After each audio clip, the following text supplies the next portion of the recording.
kia kaha tāo taiho. Okay. Hapai, kia ora tātou.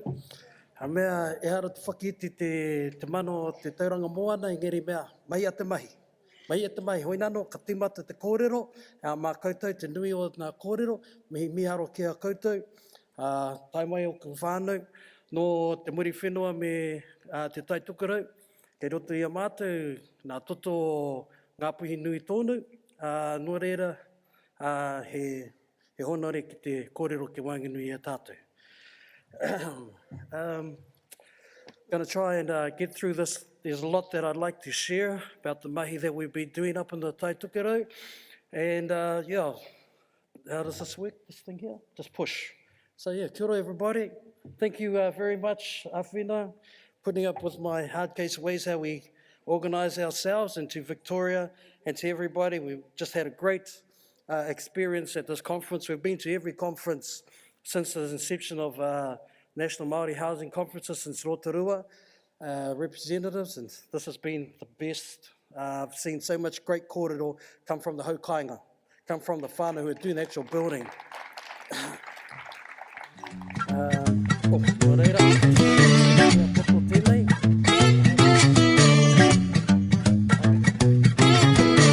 This is our whare. This is our haukainga. Hei koro te this mahi, but we did it with a vision for our tamariki. So the mahi that we did our tamariki, the memories of what we did while we started doing this, because of our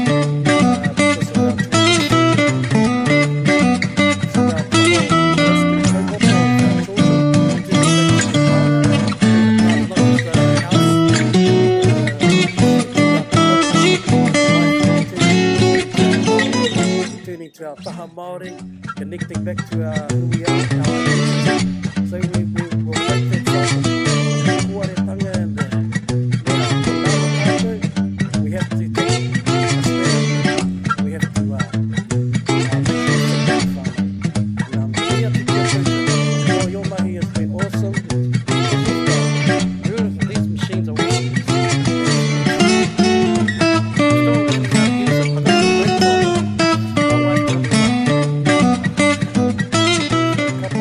So that's just our whenua naipara. That's one of the papakangas we started with, and it was just a journey that our background and my family, my personal family, we've been building for mai rāno.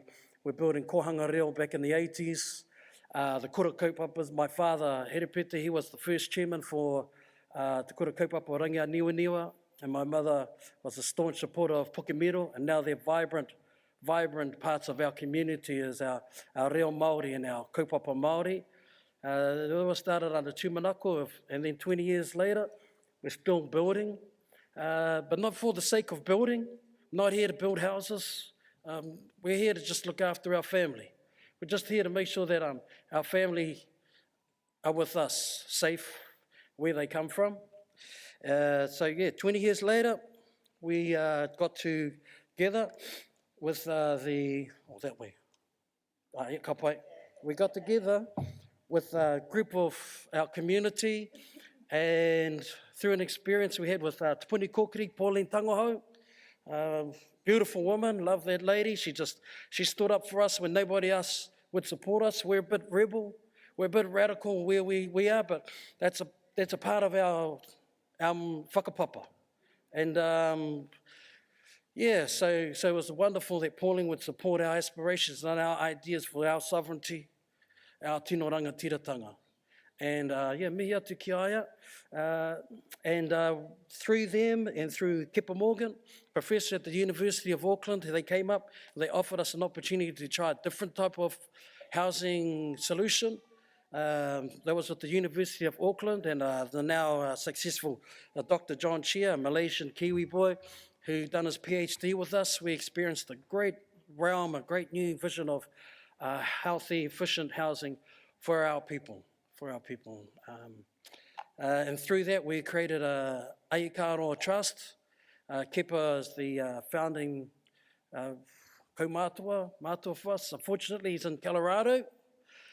still emailing me and moaning about something that's happening over here down in Wellington. Sorry, Wellington, but yeah, you're not very helpful sometimes, Chief. But he's just saying, like, well, we're still doing our mahi, we're still working together. But hei aha tēnā, just examples, and we do lots of things. Kaitiakitanga, we take very responsible. When we talk about our home, it's not just those four walls and a roof. It's the river, it's the infrastructure that connects you to that river, and that river connects you to that moana, and that moana connects you to your tupuna. So it's a holistic thing, so we have to think about the entire hapori, the entire whenua, the rohe, as our home, and bring that back to our people, especially to our young people. So we talk about kaitiakitanga a lot. I'm going to try and keep it in the 10-minute. I'm going slow. So we've got a lot to get through. Mihi to our Northern Housing Forum. They were created in 2004, Erema Henare. They all met in Otiria and they all started that kaupapa. So mihi atu kua rātou, kua wehenga. They're still with us in spirit and still supporting us. The work that Northern Housing Forum has done and this collaboration, it still takes time.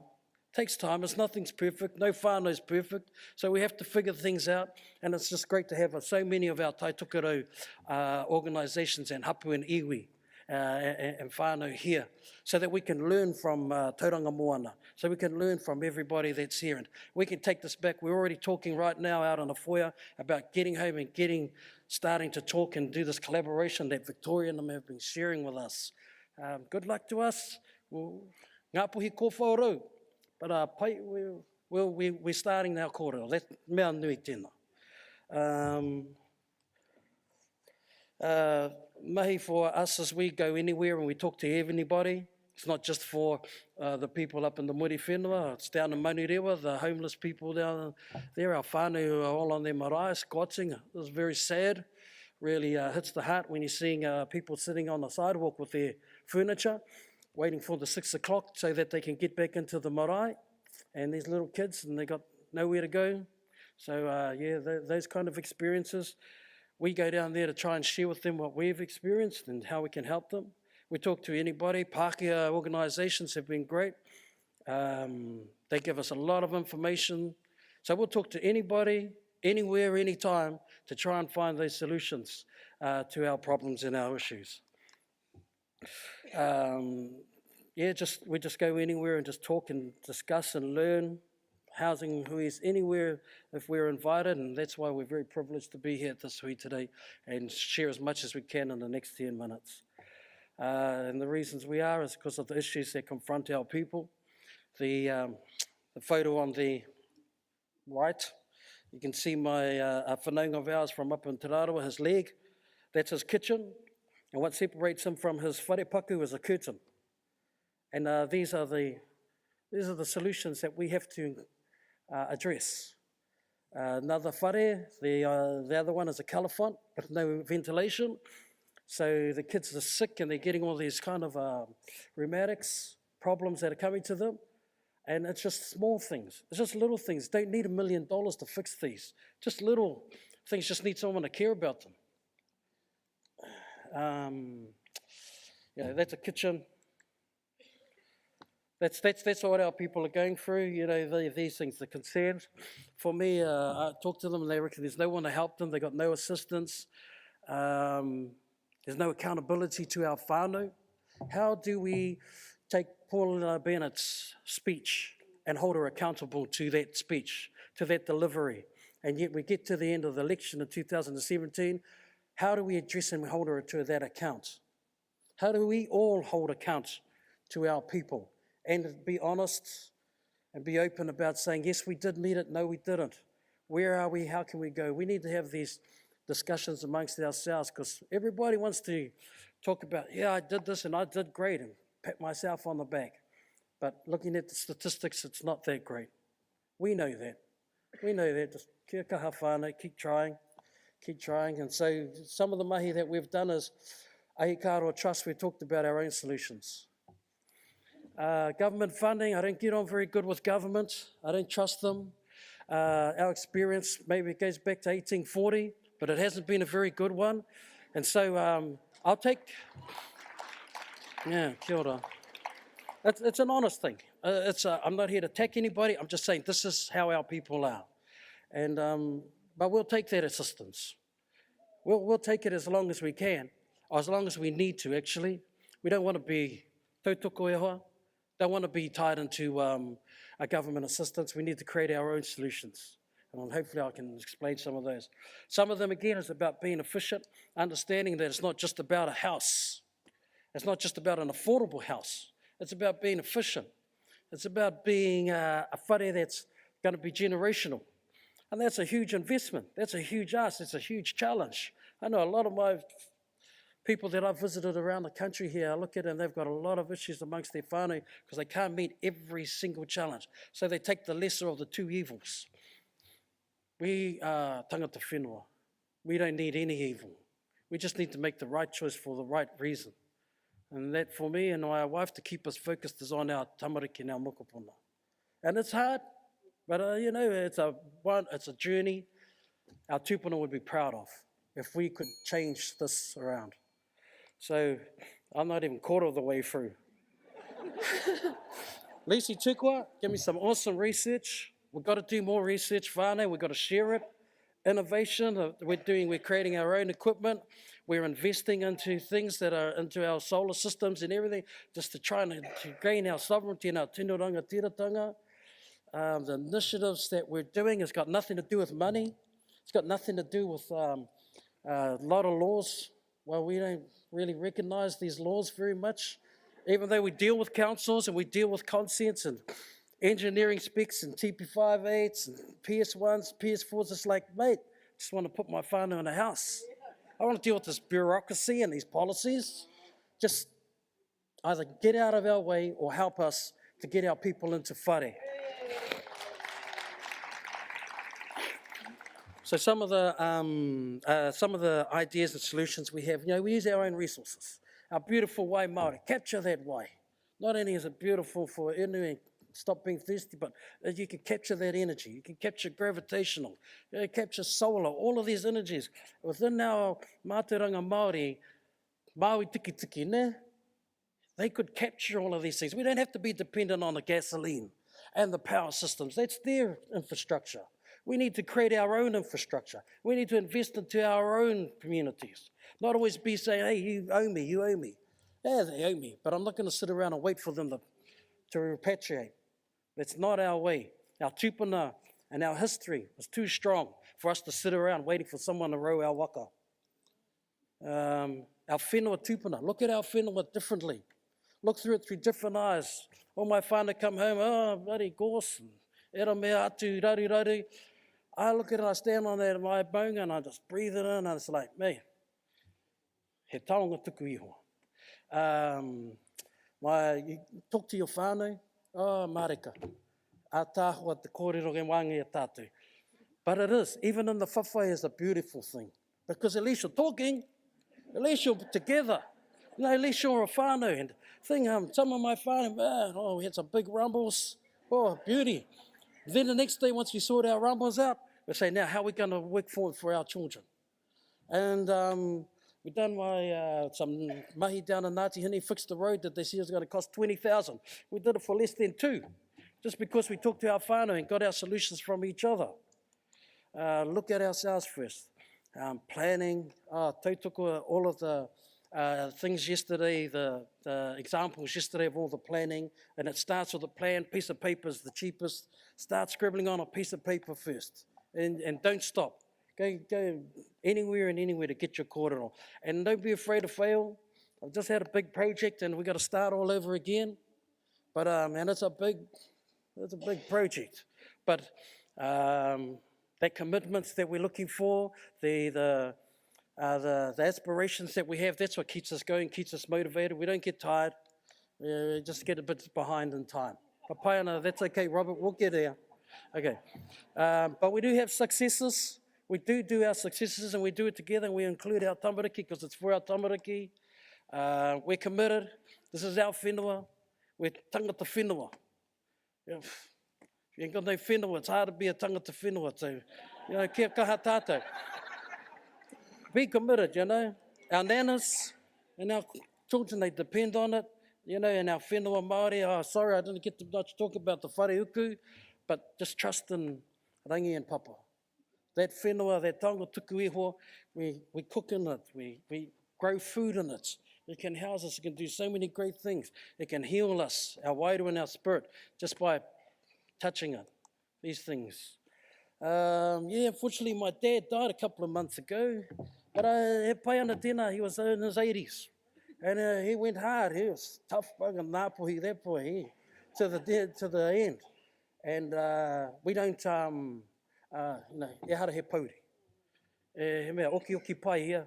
He wouldn't want me sitting around up and nei, but tangi haere. He'd be wanting us to keep going on and helping our people. And so my last kōrero was, I think that's my last kōrero, all right, ka pai. My last kōrero was just my inspiration of the kōrero from Victoria about collaboration. We love doing our own thing though in Ngāpuhi, so I will try, whānau. Okay, ka pai. Yeah. Okay, kia ora tātou. Hoi nano, mahini mea te kōrero mutunga mo tātou. Kia koutou katoa anō te mihi miharo. Kia ora.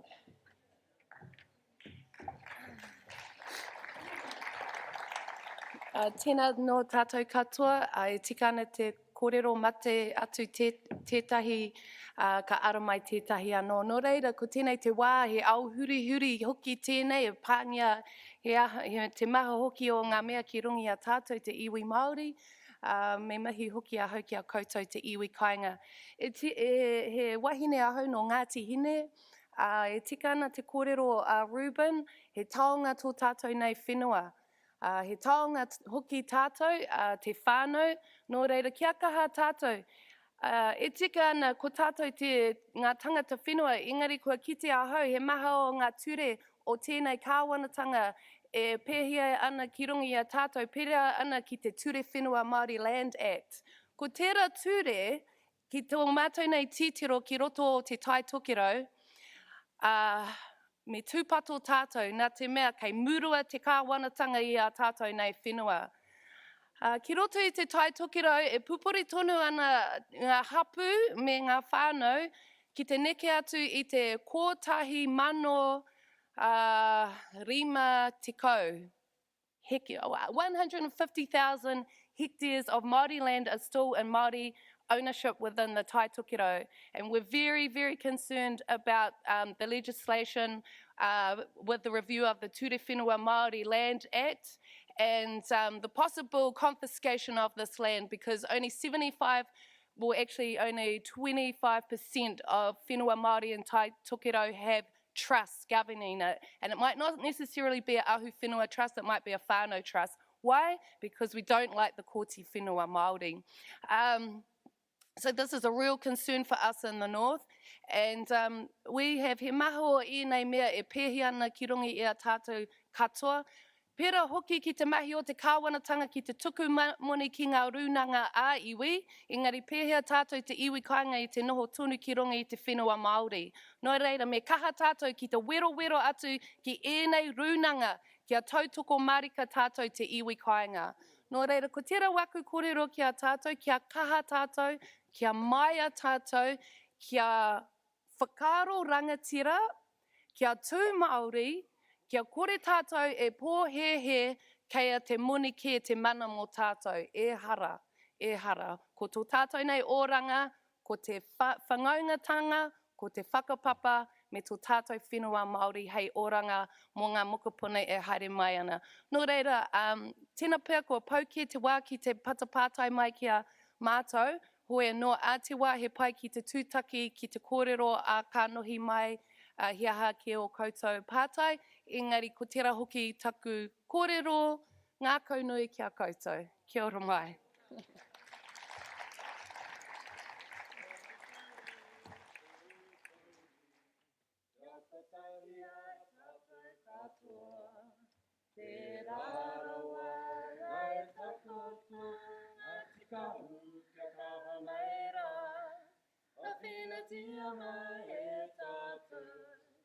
Mauri o muri whenua, ni a whiwhia, ngā tauranga o ngā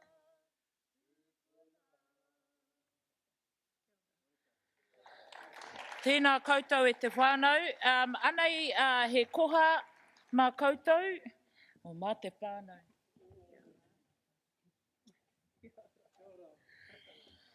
E tā, kukore he kōrero tu atu I tērā.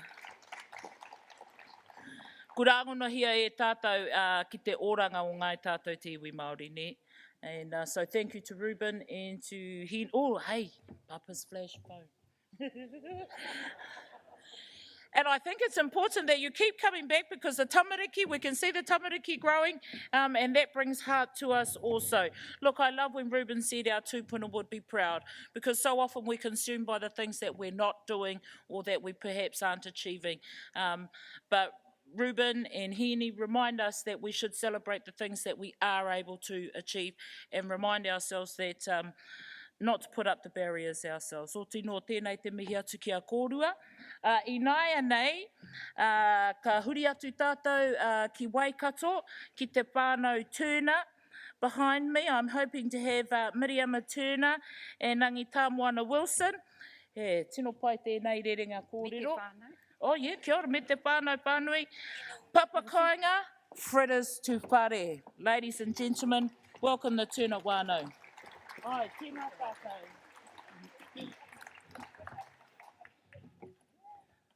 Kia ora rā tātou. He honore he krorea ki runga te matua te whenua, he whakaro pai ki ngā tāngata katoa. Ngā honere nui ki runga tātou kiengi, te kiengi Māori atu heitia, me tōna whareariki katoa, pai mārire kia rātou. Kia rātou e hinga mai nei, e hinga atu nei, puta noa I te motu. Haere koutou, moi mai rā I roto te ringaringa o te atua. Aku rangatira o tēnei whenua. Tauranga Moana, tēnei te mihi atu kia koutou. Tēnā koutou. Ngā manu whiritu ārangi, nau mai, haere mai, tēnā koutou. Ngā rangatira o te kāwanatanga me ngā kaunihira o tēnei whenua, tēnā koutou katoa. Huri noa ki ngā mātā waka I tau nei, mō tēnei huihuinga, tēnā koutou, kia ora tātou katoa. Ko pōta tau te tangata, ko taupiri te maunga. Ko Waikato te awa, me te iwi. Ko te awa mārahi, te marae, me tūranga wāwai. Kia ora tātou katoa. That was a pretty hard act to follow, Ruben. Brilliant, brilliant, absolutely wonderful. We've gone over a little bit, sorry. We take the mantra of where we're about was our mantra from Te Puaherangi. Mehe mea ka moi moi a hau, ka moi moi a hau anaki. Mehe mea ka moi moi I a tātou, ka taea. Nā Princess Te Puea tērā kōrero. Kia ora tātou. Ko wai mātou. Today, or actually the last couple of days, I've heard the word collaboration. And today we just want to share with you a little bit of our journey of how we've collaborated as a whānau. So there's 46 whānau members who make up our family. There's my mother and father. There's 8 tamariki. And there's 8 in-laws. And all of us together, we've had 28 mokopuna. The last 2 are our mokopuna tuarua. We bought this home in 1982. It's built in the 1930s, a 1-bedroom, no insulation, cladding with stucco, which we found out later was also asbestos infected. But the house was solid. It had a large section, which was just over a quarter-acre section, with a double garage for this big family. And at the time, we were living in a housing corp, Māori housing corp house in Ngarawahia, and it wasn't big enough for 8 kids. The homes that they had at the time, so we had to look around for one. This house had a long dormitory, so we had 3 sets of bunks in it for 6 of our children, and then the 2 adults were in the other one. The 2 older ones, I mean. In 2010, my husband, Honi, he got sick he had a heart attack. 2012, I had colon cancer. So this put me and him in a situation where we were looking at our kids and thinking, which one of our kids would look after and manaki the rest? Because 8 children, they'd never fought in all their lives. We could see that this could actually pull our family right apart if anything happened to us. Anyway, my dear friend who's sitting right over here in front of me, her name is Poppy Ranga. This is the Ranga whānau who's opened their, Ranga Bidwa whānau, who've opened their home in Ngaruahia. And she came to visit me. She didn't realise it at the time, but she was like an angel that dropped out of heaven. And she inducted us into the whānau ora, into whānau ora. We were encouraged by, me and Bama, my husband and I were encouraged by this because we actually lived at Tauranga Moana Papakainga when we first, our kaumātua, the men of our town, moved my husband there because I wanted him to play rugby league. And we ended up in Tauranga Moana at the Papakainga. And that's how we were. Kids loved it. 24/7 at the marae, on the river, all of that stuff. Sorry, you can see that the slides are changing. We actually put a timer on it so that we keep in sync with the bell over there. So if it changes while we're talking, it's because we tried to keep in time. So whānau ora was introduced to us, and we decided as a family that, yep, it's something we wanted to look into. And we utilised the model of Maslow's hierarchy of needs to essentially figure out what it was that we needed. We engaged with Te Puni Kōkiri, and I just want to mihi to Rachel Jones, Pat Nathan, and Patrick Gemmelma from Te Puni Kōkiri, who really helped us navigate that space. Sure. We accessed some funding and we put together a whānau plan. And if I can encourage you with anything, a whānau plan will navigate the steps that you need to take. It's become one of our founding documents. 3 priorities were identified besides health, education, housing, and they became our whānau trust, which was all about self-governance. Papakainga became about collective resourcing, and our mussel fritters business, which was about building financial capacity. So priority 1 was about the whānau trust. We had a kōtiro that who followed our kids around. My husband was a teacher, and although she wasn't educated in Ngaruahia, she had links because they were all the same age. This kōtiro was Mania Hope. She's now a lawyer who deals in trusts. And so when we tapped her on the shoulder, she says, "Auntie, of course I can." And she came and she gave her time to us for nothing. Can't get her to bloom and take any money either. But anyway, she came down, she spoke about what the trust means, and we actually learnt heaps. None of us were involved with the trust at all. And so we learnt the kinds of things that a family can have, you know, like just getting your governance together. Even though I work for the tribe, my head wasn't around what our governance did. It's not in my background of work. But it surely did catch us up really quickly. Yeah. So all of those things that are listed on there, we became the legal entity, which was the priority. Then we talked about the second priority, which was our papakainga concept. And it was all about utilising the asset that we had, that quarter-acre section. It had a 3-bedroom whare on it. And then we looked at the needs of our whānau, which included 46 whānau members. So we decided to look at how could we maximise that space, that quarter-acre section. We asked how many homes could you put on it, and they said you could put 3 on. We decided that actually that probably is a model that we don't want to look at, so we looked at building 1 whare to house 19 whānau members. And really, we based that around what was important for us, and our whānau plan identified that. So I guess when we were talking about it, or what I've heard today, is that, you know, Paula Bennett talked about a diversity solution. And for our whānau who are in those urban areas, this could be a concept that you might want to look at. Yeah, because this is the only section we've got. We don't have any other asset at all. This was the only thing that we had.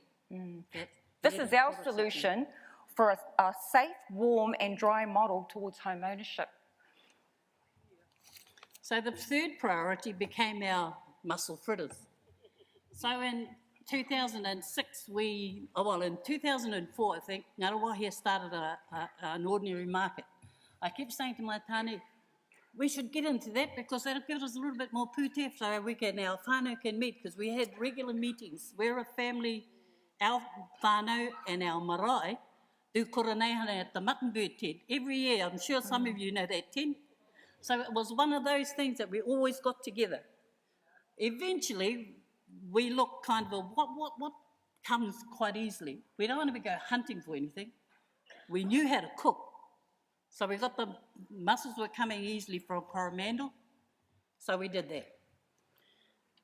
In this, from 2006, I really didn't get these guys by, and all these fellas sitting here, they kind of came and went, but never stuck it out until we did the papakainga stuff. Then they clicked that this was a real option for extra income to help us pay this papakainga. Well, now they're all on that wagon. The whole lot of them. In short, we developed the mussel fritter business. Yeah. This is really interesting for us because we all have those whānau who are resistant to change, and you get those meltdown moments. And so let me advise you, whānau, if you can't navigate that space, look at some of these academic research that we did, and we utilised, if you remember only one thing about this presentation, remember Tuckman. Research him. He'll help you to navigate that forming, norming, storming, and those stages. Yeah. So this is the house as it stands at the moment, the new one, getting built right as we speak. Our history is about, in Waikato, is we lost 1.5 million acres of land, so we look at this section, although it's humble and it's just bigger than a quarter-acre section, that's our part of Raupatu. This family's claim back to the Raupatu.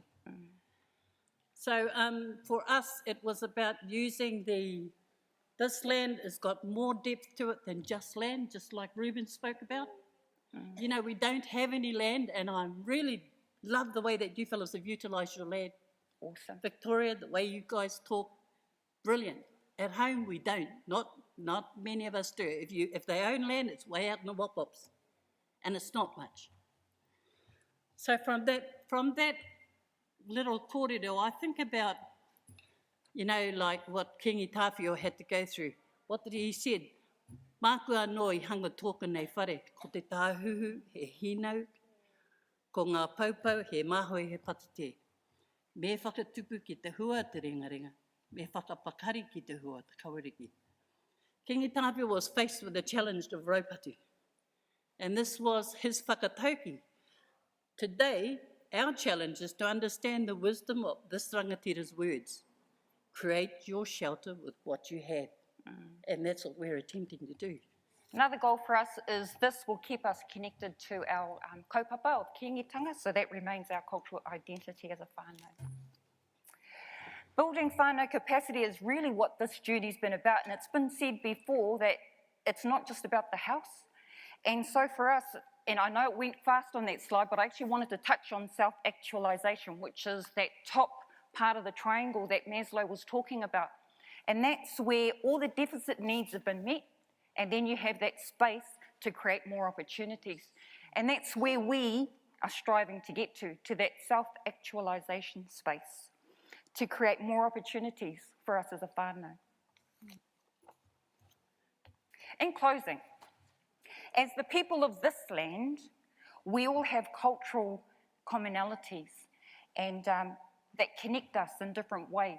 And I think it's about whānau, it's about whakapapa, it's about whenua, and in this kaupapa, it's about whare. So let's keep reclaiming, keep repatriating, and keep reconnecting to an Indigenous way of life that we know works, creating our own solutions so that our tamariki, our mokopuna, and our mokopuna tuarua have a sustainable future.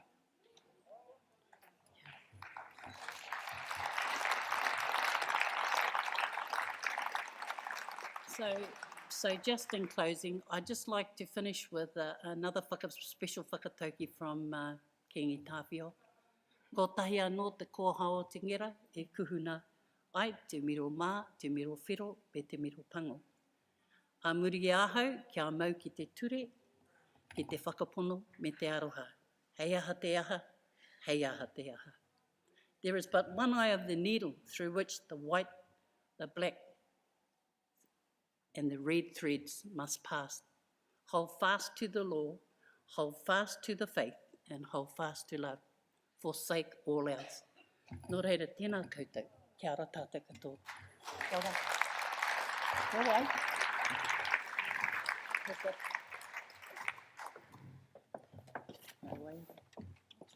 Te aroha, te whakapono, me te rangi Māori e, tātou tātou e.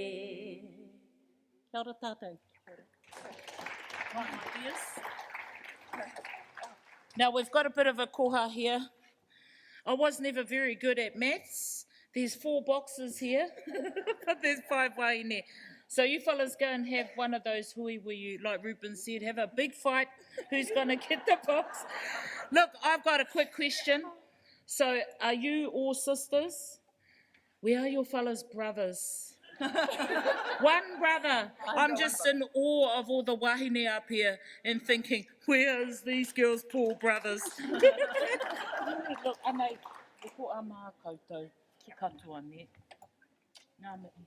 Oh, and we stayed within the time too, whānau. It was that fine presentation. Okay, so are the muscle fritters stand still at the market? Still at the moment. Okay, there you go. Every Saturday, if you're passing through, make sure to call in. Okie dokie. Now, just make sure. I think I might have skipped the page. I'm a little bit overexcited at the prospect of the East Coast Hemp Organisation. Stop it. You know what I'm talking about. Okay, so we've been up to the beautiful north, down to the mighty Waikato, and we're going to stay there for just a little while, and I'm going to introduce you now to a man who is part of the Hamilton Housing Project in Enderley. And Te Runanga o Kirikiriroa, of course, have been in this space for a long time. Yvonne and the team have been doing some wonderful things up there. And so, ladies and gentlemen, I ask you to join with me now and welcome to the stage Glenn Tupui.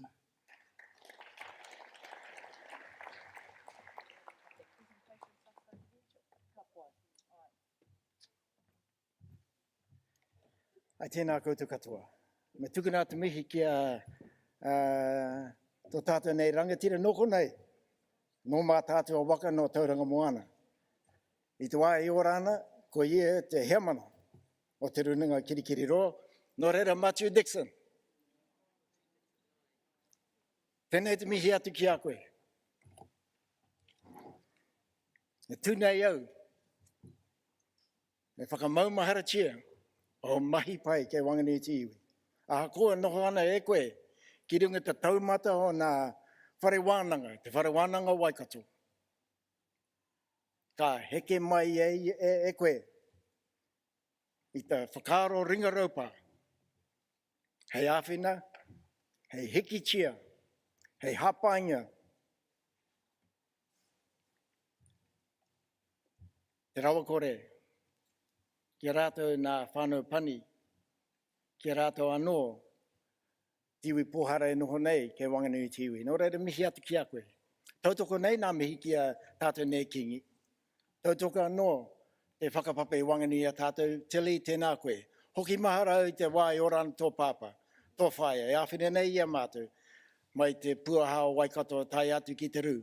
Nō reira, tēnei te mihi, pai te whakarongo nei a koutou nei, kōrero pai e wharekinge nei i Wanganui a tātou. Tēnā koutou.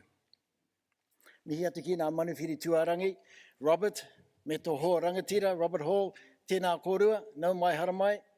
Robert Byers, tēnei te mihi atu ki a koe, te whakapapa a tātou, mai nā whākokona o te moana nui a kiwa, e tū hono nei a tātou nei whakaro, a tātou nei wairua, a tātou nei hononga, a tātou nei tūpuna, nō rei tēnei te mihi atu ki a koe, koutou katoa, mā tātua waka, Tauranga Moana, tēnā koutou katoa.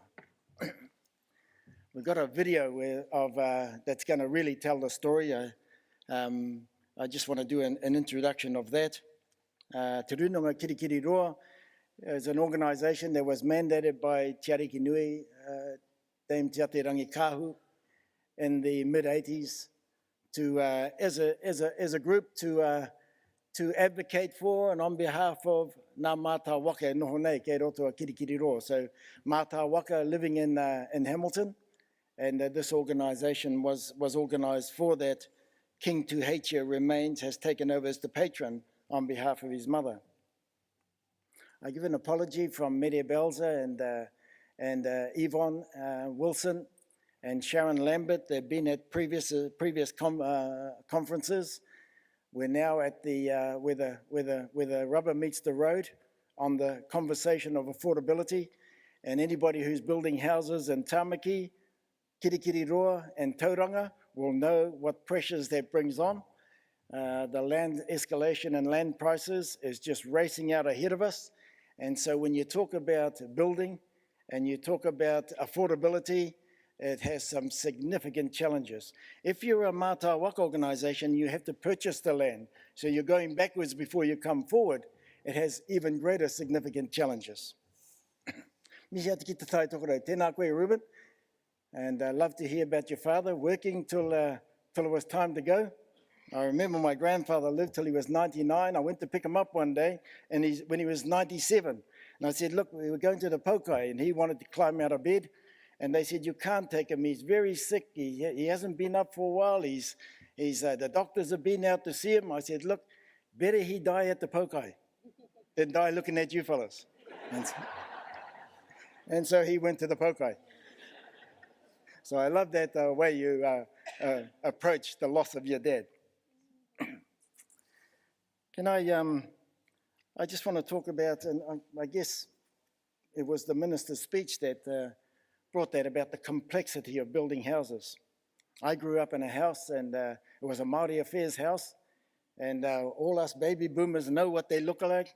When we drive around the country, oh yeah, that's a Māori affairs house. Our kids don't know what we're talking about. Our mokopuna certainly don't want to, they just look like pohara houses.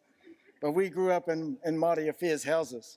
And at Tauanui and Te Kaupata, and the liaison officer came from Hamilton, and they were part of Māori affairs and the broad coverage that Māori affairs had to have, and the skeleton staff that looked after Māori housing. I mean, what's complex about building houses? And they built the houses. And our liaison officer was none other than Wharehuia Milroy. And he talks fondly about coming to assess the family and going home the next day with a hangover because he stayed there for the party afterwards. And so we have many things to thank that wonderful man for, and we thank him for the years he spent and being a liaison between iwi and family on behalf of Māori Affairs, and they really boxed above their weight as far as building houses. And of course we had that capitalisation scheme with state advances as well. So to all our baby boomers, mihi atu kia koutou. We're getting to the stage where this younger generation, I can see one down here, are prizing our fingers one by one off all the decision-making platforms of the country. And they're coming in behind us. And of course they're educated and they're flash and they'll do a wonderful job. And one thing I like about them is they knock off at 5 o'clock. We never learnt that, did we, as baby boomers? Just want to acknowledge them. I want to acknowledge when it comes to another thing that stimulated me this morning was the having people within the tiers, the infrastructure of Crown institutions who just are there to make the doors open and there to release. We have had wonderful parliamentarians over the years. All the legislation we need to move are there. We don't have to create any more if we could just unleash what we've already created.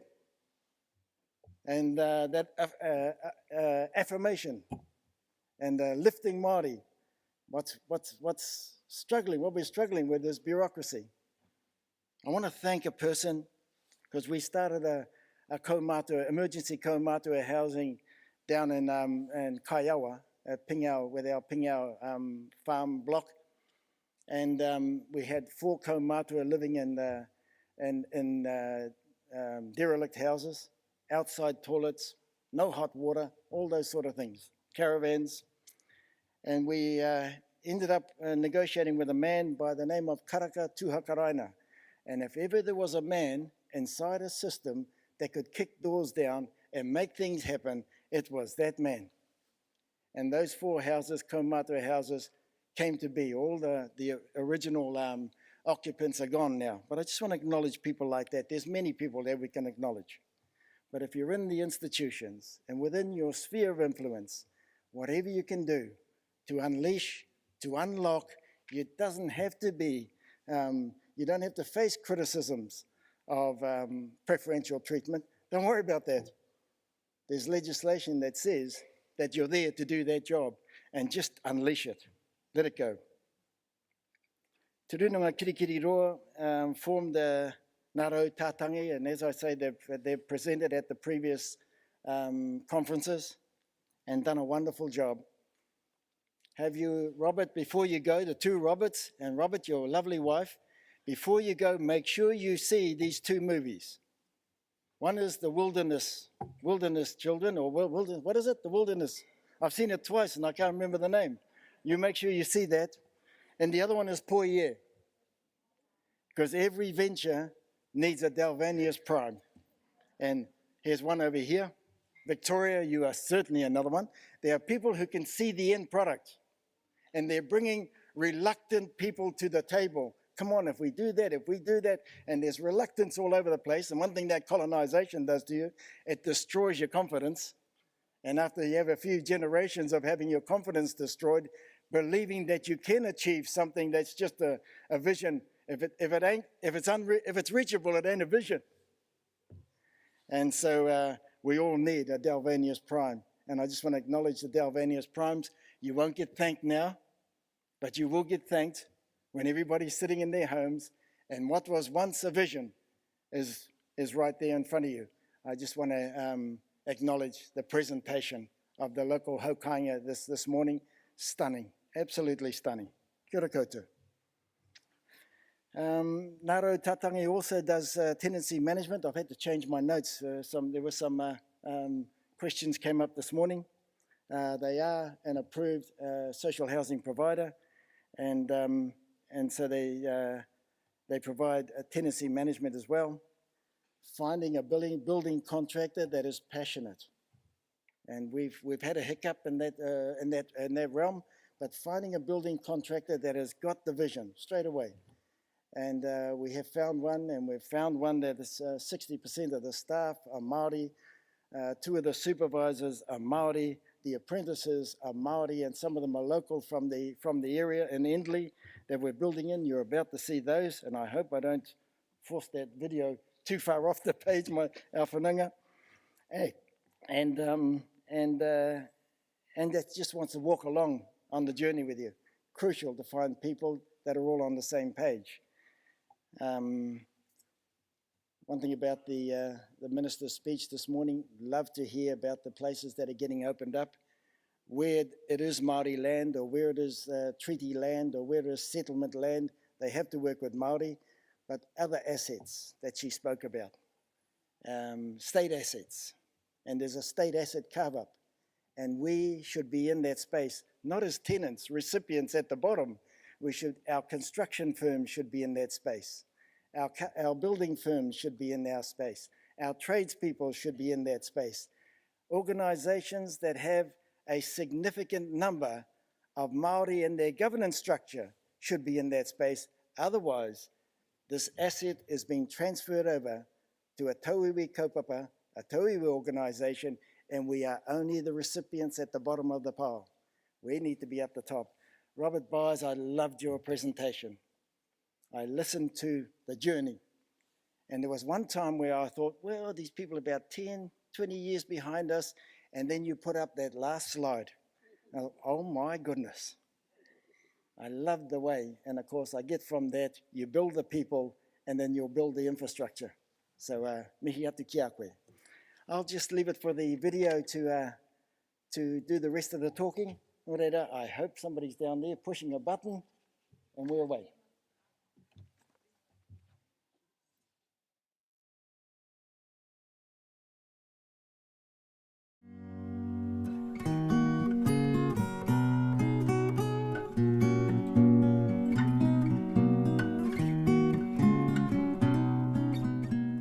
The Ngāra o Tatangi Māori Housing Foundation is part of the Tirunga o Kikiriroa, and social housing has been one of the key planks of the Runanga. We identified about 8 years ago that social housing was going to become an issue. So we're at this stage here where this is the standalone organisation looking after the social housing arm of the Runanga. We knew that costs of houses, prices of houses was getting out of reach of our communities, and we're talking about Māori and Pacific communities. So from that point of view, we needed to answer the question, that we needed to put the steps in place. So the Ngāra o Tatangi is an approved social housing provider, one of the few in the country, one of the very few that owned and operated. So from us, the vision and the wisdom of Meta Belzer and Machi Dixon and people that had come before me could see that this is where we needed to be, this is where our community needed to be, this is where we needed to be. We needed to have affordable, quality social housing in the areas where our people were.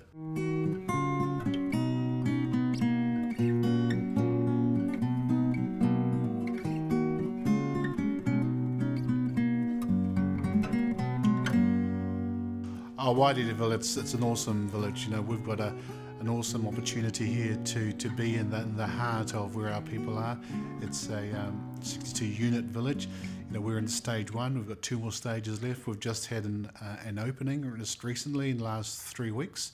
But it's about affordable, quality housing for our communities.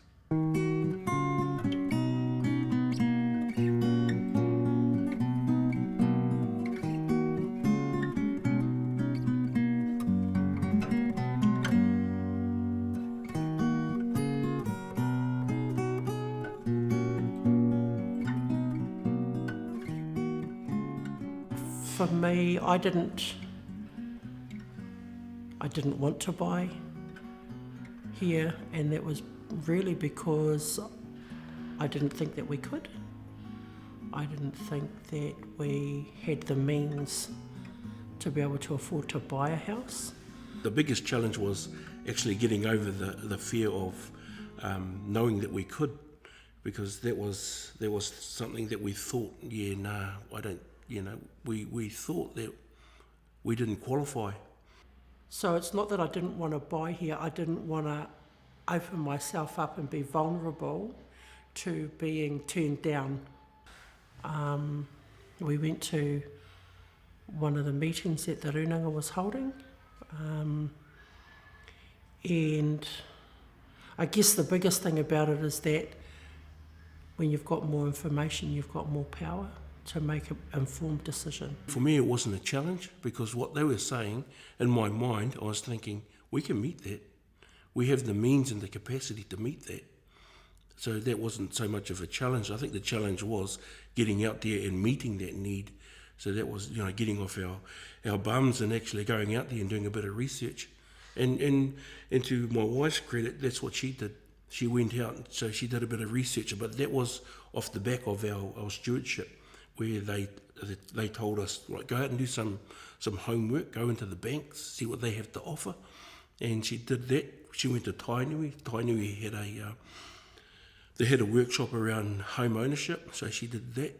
And the good thing there was that they opened our eyes, they opened our eyes to the possibilities of owning a home. It's been a long road and a challenging road along the road, but I guess if there was a message that I could give to anybody that's contemplating buying and having the same kind of anxieties that I did around whakamā, I would say, look, you've got nothing to lose. If you can't get into a home, then you can't get into a home, but you haven't lost anything by finding out. I thought we couldn't, and we can, and we're going to, and we'll be in our home before Christmas this year.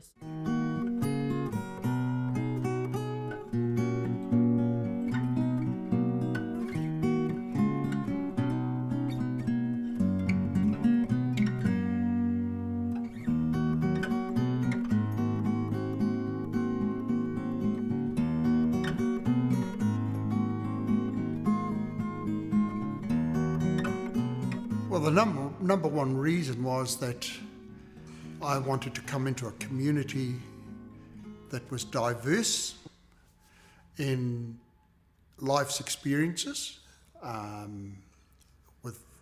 with all the various experiences from young to old. These homes are a lot. They're new, they're warm, they're soundproof, they're insulated, well insulated, well presented. The floor plans are just amazing. Nothing's an effort to go from one place to another within the house. Generally, the location of where, particularly this village is, that we're handy to the social services, the medical services, medical and health services, and also for shopping, groceries and the likes, but also being able to mix with people within the complex, be comfortable with people within the complex.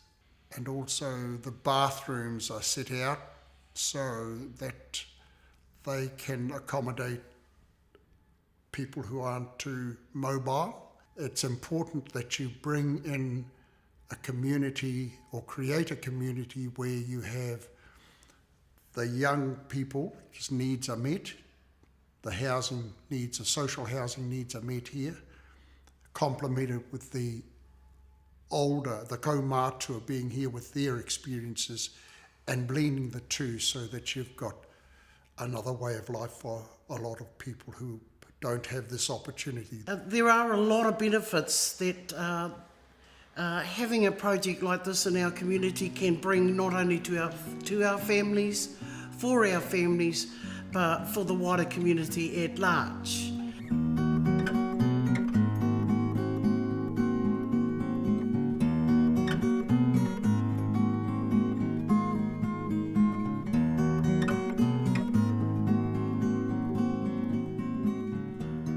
I am so pleased to be in a home like this, a home that's warm,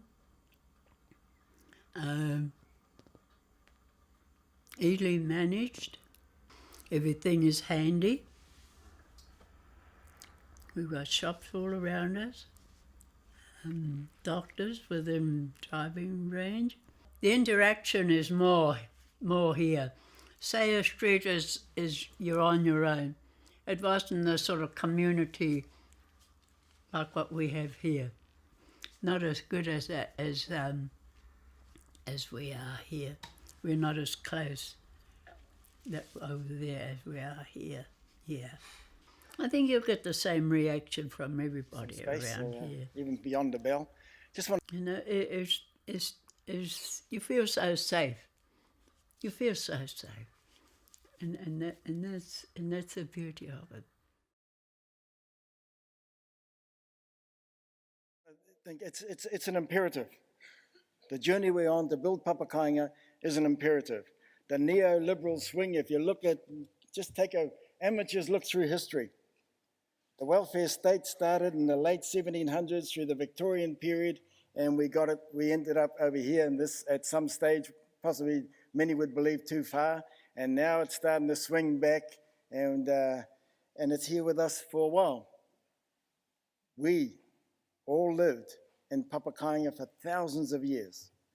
This quarter-acre section is a recent phenomenon, and so it's an imperative. This is not an optional extra. This is not another business case on the side. We have to build Papakainga because the welfare safety net is disappearing before our very eyes. And don't worry about changing the government because it's the middle block of New Zealand that determines what the policies are. Kia ora tātou.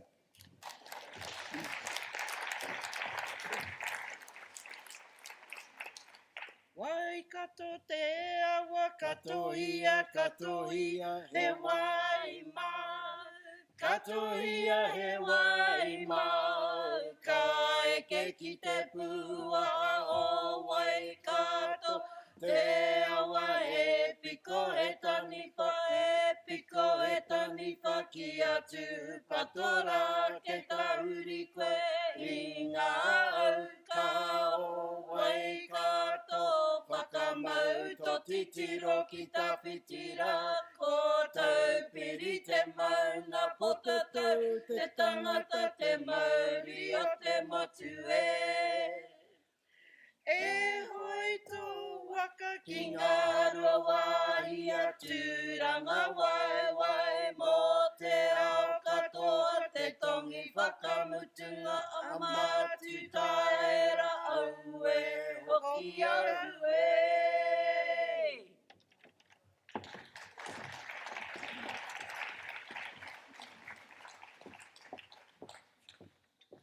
He, tēnā koutou Waikato, tēnā oki koe. E hoa i rongi i te kōrero. Kua kōrero hia nei i te iai. Well, thank you to our families from Waikato Kirikiriroa for sharing your stories with us today. And just to say, that doesn't let you fellas off the skit tonight. Just because you did your waiata up here, doesn't mean to say you're off the schedule this evening for the cultural night.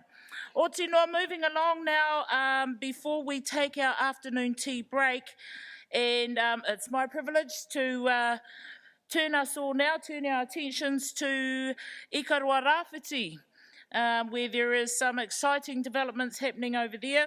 And I'm going to invite a couple of the brothers now to join us on the stage, Henare Cherrington and Levi Wahape, who have been doing some interesting work with the East Coast Hemp Organisation. So, tēnā kōrua.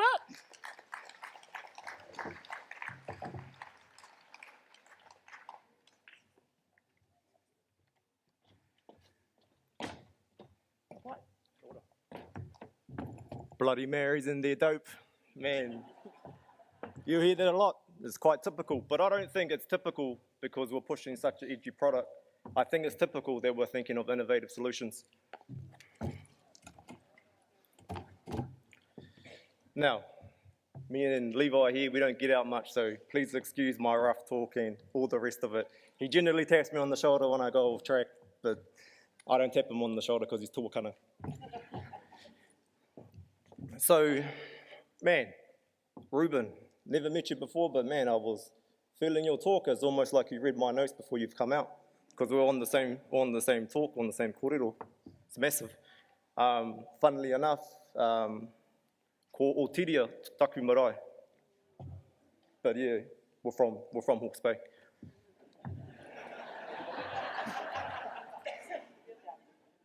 So yeah, and the other person that I wanted to talk about was I caught the end of Paula Bennett's speech, and you know, I only caught half of it, but these sort of flag words that were chucked out, you know, cheap, quick, fast stick.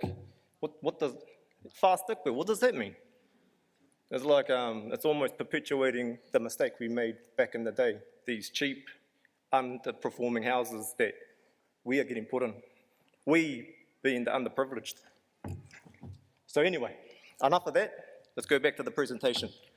So up here, we've got the first, in the background there, that was the first prototype building on the East Coast in Hawke's Bay. That was done in conjunction with the Hastings District Council. So although we might talk quite rough and ready, we understand that compliance must be met.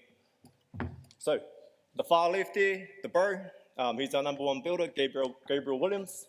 He's from Ngāti Maniapoto, LBP registered. Couldn't make it today, prior engagements.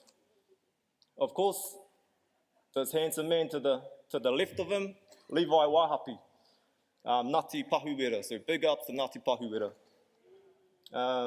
We couldn't think of him in, like a title, so we call him the financial advisor. But he's the man, he'll let you know. Te Moiti Carroll from Te Haroto, which is halfway between Napier and Taupo, up on the hill there.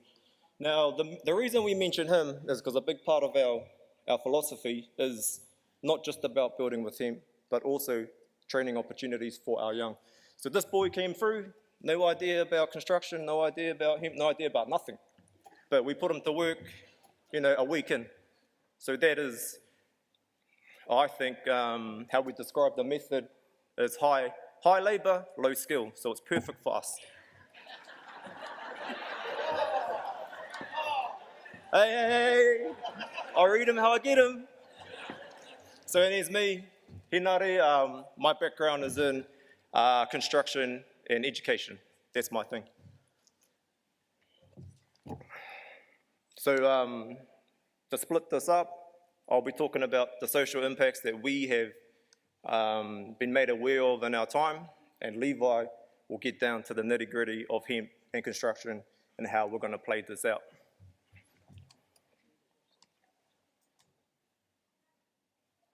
Yep, so our powers combined, ECHO, East Coast Hemp Organisation. It's pretty catchy, isn't it? Just came up.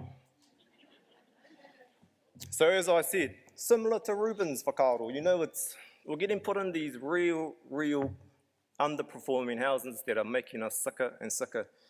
And I mean, I'm not gonna throw too much shade at Paula Bennett, but this is what it sounded like we're setting up for. So Brands did a survey back in 2010, and they reported that half of New Zealanders felt as if they were living in a cold house. I was saying to Levi this morning, it just came to me that the design brief of the 1930s sounds like that they were giving, just build a house like you'd build it in Rarotonga. We don't have those climaxual highs. It's cold, it's rough out here. They shouldn't have built houses like this. Well, that's our belief anyway. Yep.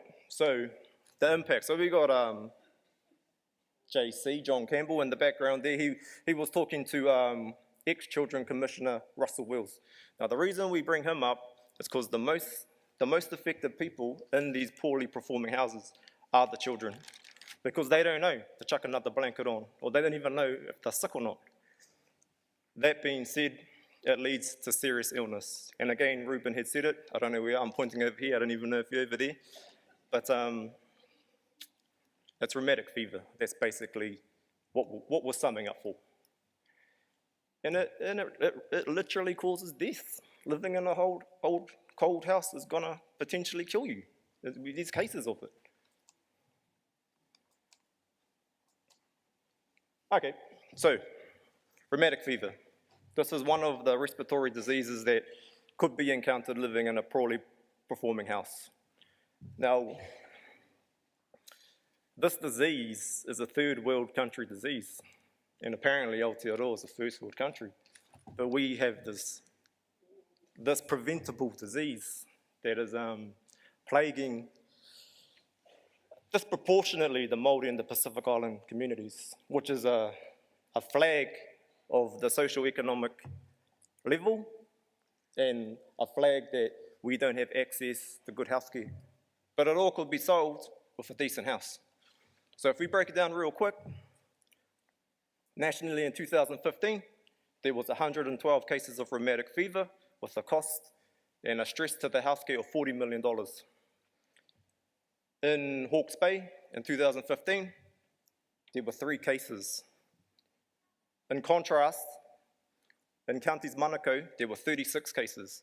Now, we all got our maths and we can figure this out. 112 divided by 40 million, what does that equal per case? It equals, well, I don't know what it is, but I can see down here.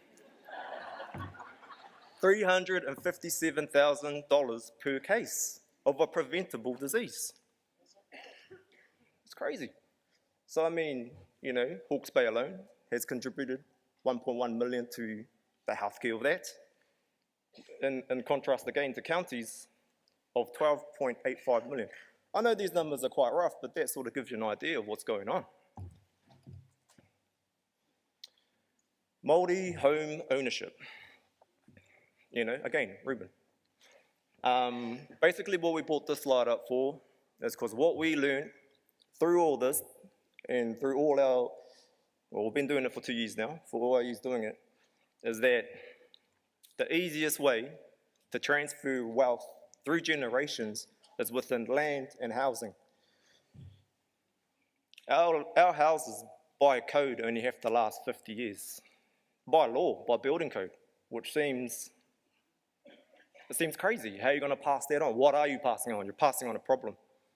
So we found that there are examples of hemp buildings around the world, because this has all been done. We're doing nothing new. In Japan, there's a hemp house that's been turned into a museum that's 200 to 300 years old. Yeah, definitely. The housing shortage, the housing crisis alone, there are required 400,000 houses in Auckland alone. And that's why I sort of laughed when Paula said, oh no, we put up 41 houses. It's like 41 houses. You need 430 years.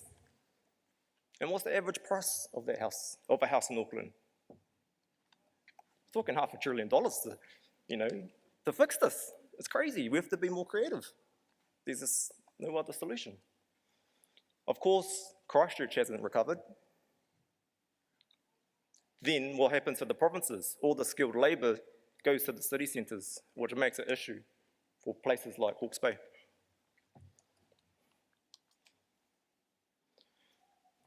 With people not owning their own houses, it's going to drive the gap between the rich and the poor. There's no question about it. So what are we setting up the next generation for? The average price for a house in New Zealand was $600,000. The average net worth the net worth being the amount of things you owe minus the debt you owe, the average net worth of the European population was 114,000. That being said, that's quite feasible for them to buy a house when it's $600,000. But when you compare it to the Māori group, we're only worth 23,000. Our net worth is that. How are we ever going to afford a house for 600,000? The Asians are worth 33. They're worth more than us. So we're working with local iwi, or a local iwi service called the Tai Whenua, Te Tai Whenua Hira, which is the second biggest health provider in Hawke's Bay. They've recognised our kōrero, and they say, yeah, you follow CM all right. We need emergency housing, we need social housing, we need affordable, healthy housing. So there's a plan we've done for them, a concept. It's 120 squares, I think that one was. And it's looking quite promising that potentially our model could be taken and be used for the Tai Whenua in Flaxmere, which is one of our lowest socioeconomic groups in Aotearoa, the Flaxmere community. And that's just how it is. The other big part of us, as I said at the start, is education. So we're working with the local Institute of Technology, which is the Eastern Institute of Technology, and we're working together to make an accredited course. We've been doing workshops out of EIT, which are fine. It's a weekend thing. You come and you touch the hemp, you muck around with it, you see what it is. But an accredited course with someone that has a tangible accreditation, and the course is going to be in sustainable building, with hempcrete being the main component. EIT are looking at rolling these courses out as early as next year, and if it's successful, they will sell it to other institutes, because it hasn't been done in New Zealand, this sort of course. And that's my bit. I'll hand you over to Levi. He's going to clue you up on how we actually do what we do.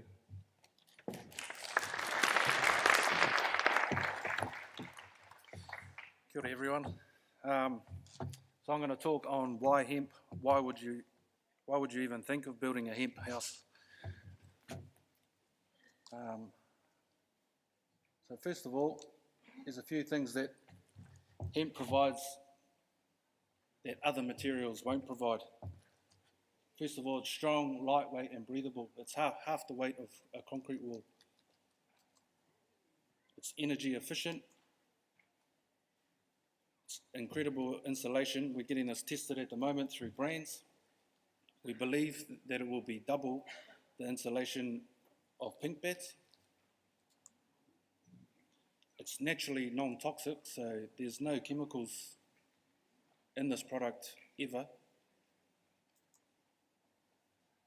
Last hundreds of years, as Hen spoke about it, there's a museum in Japan that's up to 300 years old.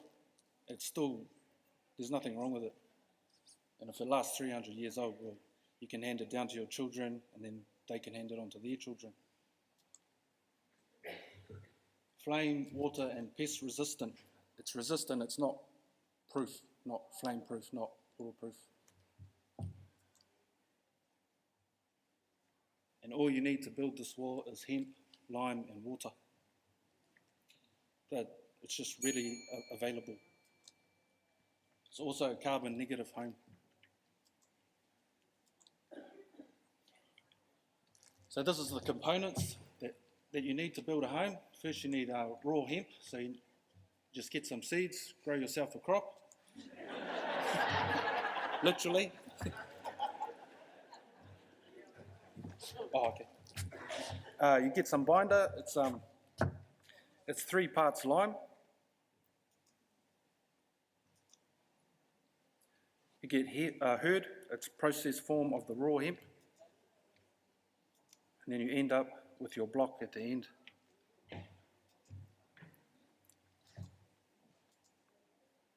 So feasibility, can it be done? This is our first... Yes, we believe it can be done. So this is our very first crop that we did 3 years ago. We got to the point where we were sick of talking about it and we just thought, all right, let's just do it. Let's just get into it, plant some seeds and grow it out. We went to our local lime factory and we asked them, can you make us a binder? Which they were more than happy to help us. What isn't in New Zealand is the processing capability. So how did we fix that? We ended up ringing up Holland and asked them, can we get a 40-foot container of processed herd, which they just sent it straight across. And here's the very first hemp home in New Zealand. This is in Taranaki.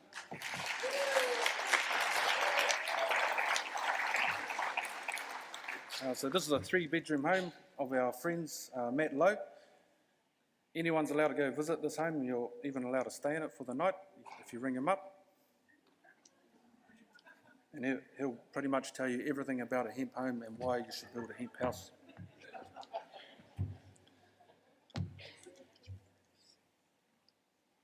So everyone asks us, is it any different to building a normal home? Well, it's exactly the same. You use timber framing, your standard foundation, and all you have to do is paint any metal with a Sika mold seal because there's lime content in the hemp.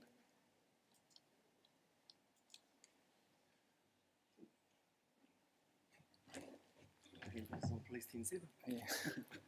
So this is the one we did for our Hastings District Council. We asked them if we could build a hemp house and they said no, only because they knew nothing about it. So we said, well, can we prove the concept then? And then they were more than happy to let us do that with their help. You can, I'll just flick back to that.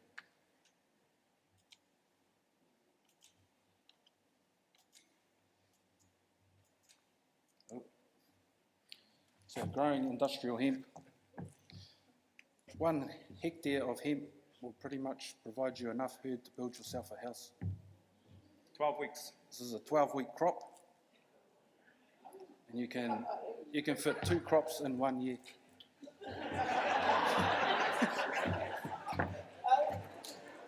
So right now we're in a housing crisis. If you give me 1,000 hectares, I can grow you 1,000 homes in 12 weeks.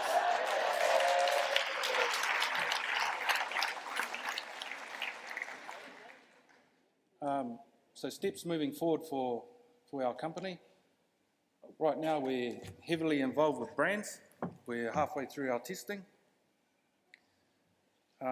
We didn't want anyone who was going to build a hemp house to have an owner builder waiver. We wanted them to be able to get it insured and go through everything just like a normal build.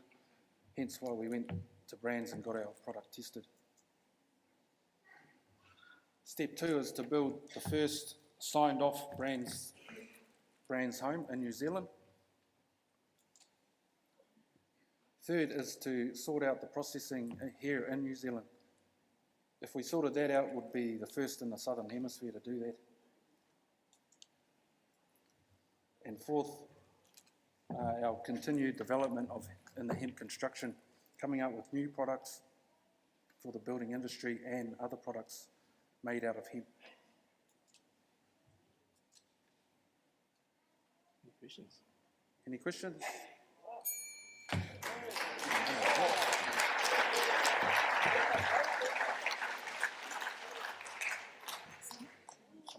Okay.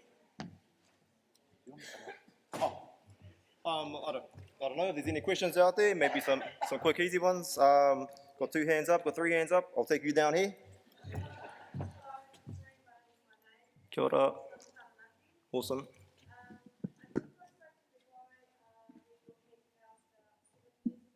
Right.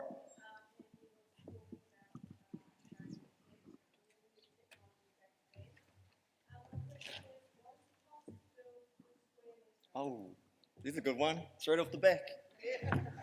So, to answer that, and this is one we get a lot, we're 2,000 to 2,500 per square metre. Because there is no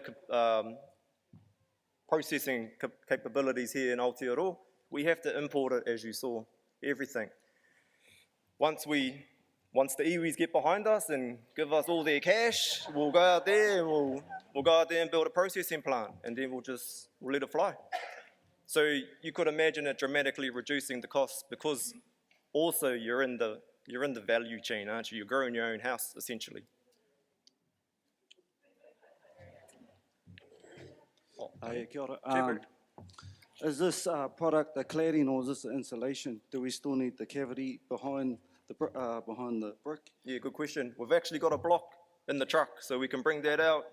We were going to bring it on stage, but we want people to try to listen to us a little bit at least. But you'll get a better idea once you see the block. I'll just what I say about the cavity behind the brick. Yep. You lose your insulation there, so how do you counteract that? Yeah, well, what I say to that, bro, is that Mother Nature is the best engineer that we know. And she is, without being too out of here about it, she's developed us something quite nice that can't be messed with. It's highly aerated, which is insulation. You would know that. And it's basically rendered with lime, which is provided by Rock Coat, which they warrant on a hemp substrate, which we push for as well.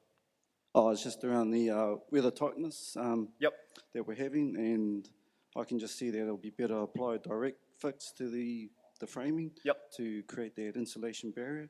So I was just wondering what's your specifications around that installation? Yeah, great question. So typical framing, 90 mil thick. Our blocks are 300 mils thick. The scientific tests have shown that when exposed to severe weather conditions, they basically put 50 years of water in a 1 month cycle, that the water only penetrates 70 mil thick, so never will it touch your framing. Okay, so it comes down to the flashings and all the other water tightness methods? Yeah, for sure. I mean, we carried this conversation on. Okay. Yeah, for sure. I just want a good scope around it. It's a good product. I might just have to No problem. Sorry,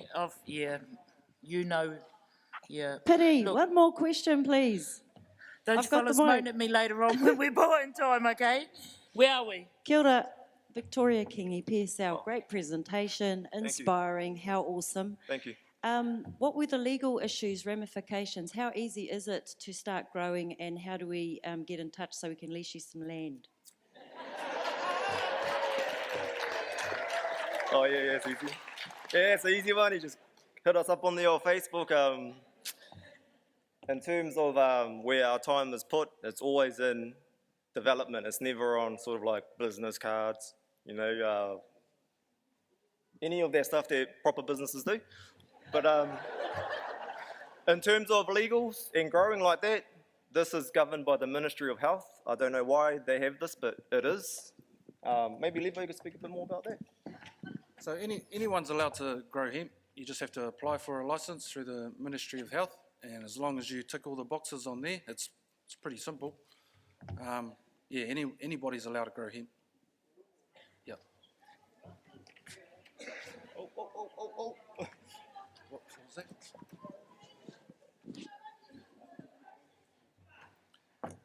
For the processing plant, it's... But Iwi's going to buy you one. Okay. It's around 6 million. So you can buy us 2 if you want. There's a couple of big iwi settled iwi in the room, so